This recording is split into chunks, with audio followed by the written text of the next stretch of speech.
Michael Irvin, have you lost your damn mind?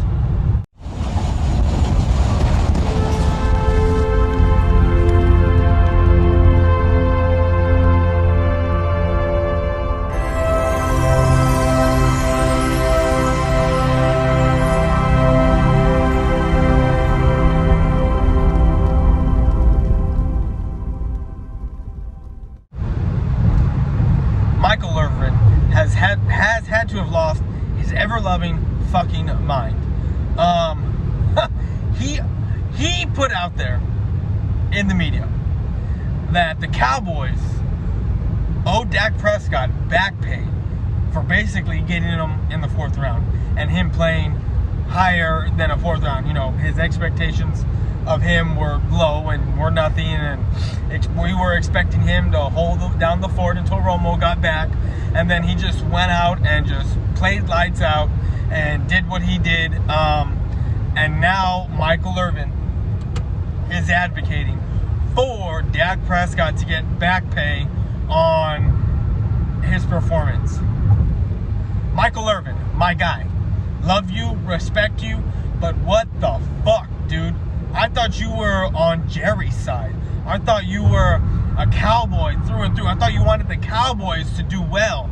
But yet you're over here advocating for Dak Prescott to get back pay, for Dak Prescott to hold the Cowboys ransom? I'm sorry, but I'm not with you on this. Not even in the slightest. That has got to be a fucking joke. That has got to be a fucking joke. There's no way in hell am I going to pay this man back pay or give him some sort of mega super deal to where it straps us, because let's get one thing straight here. Let's get one thing straight here. If the Cowboys are strapped to Dak Prescott and have to let go of certain players, we're going to be in a world of hurt. That's for damn sure. And no, this is not me saying that Dak Prescott isn't a good quarterback or he can't do it by himself.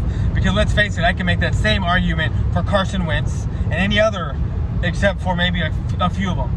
But Carson Wentz is not in the same boat, is in the same boat as Dak Prescott. If you don't get a good team around him, he won't be able to do shit. Yeah, he may be able to do a few things here and there, but he ain't going to be able to win you nothing.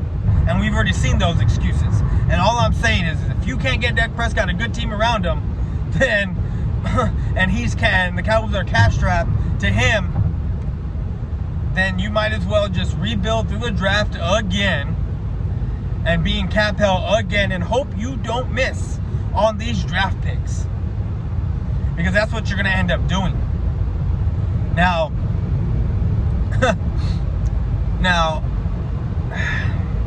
I don't understand, because we've given Dak Prescott a good contract. He didn't want to take it. He didn't want to take it. And I'm going to say this. And I'm probably sure people are going to be like, what the fuck? But it has to be said. It has to be said, because we all know it. We all think it.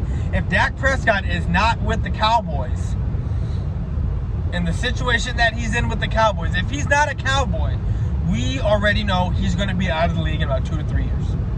We know it. With him being a starter and him having the reputation that he has, maybe 3 to 4. Maybe he'll play out a contract, and yeah, that'll be it.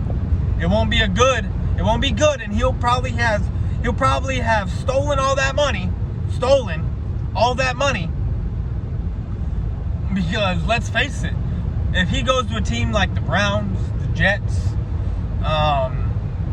let's see, the Falcons, because Matt Ryan's coming up in age.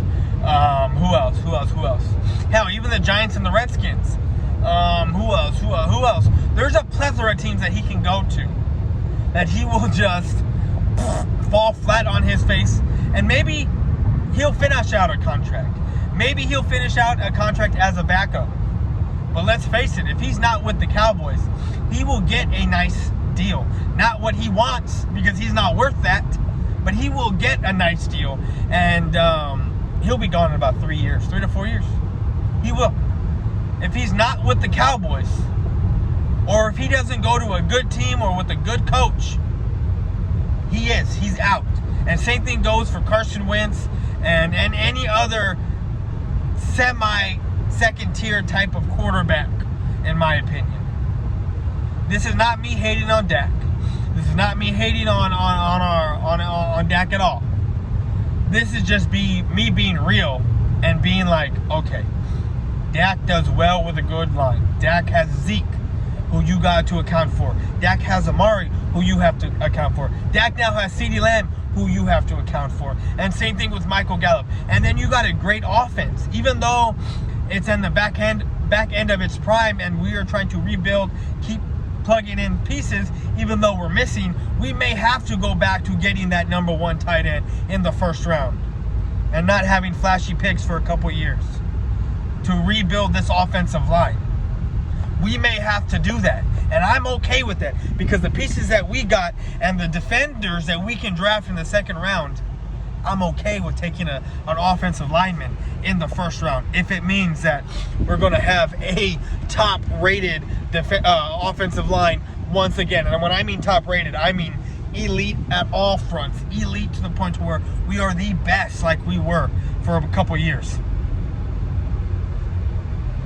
So, Michael Irvin, bro, I don't know what the fuck you are saying or why you're saying that shit, but no, I'm not on that train whatsoever. Hell to the motherfucking no.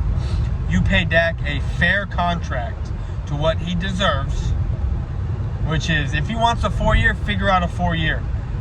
But there's no way that I'm on board with this back pay bullshit. Hell to the motherfucking no. All I gotta say is get the job done. Get it done. I'm out. Peace.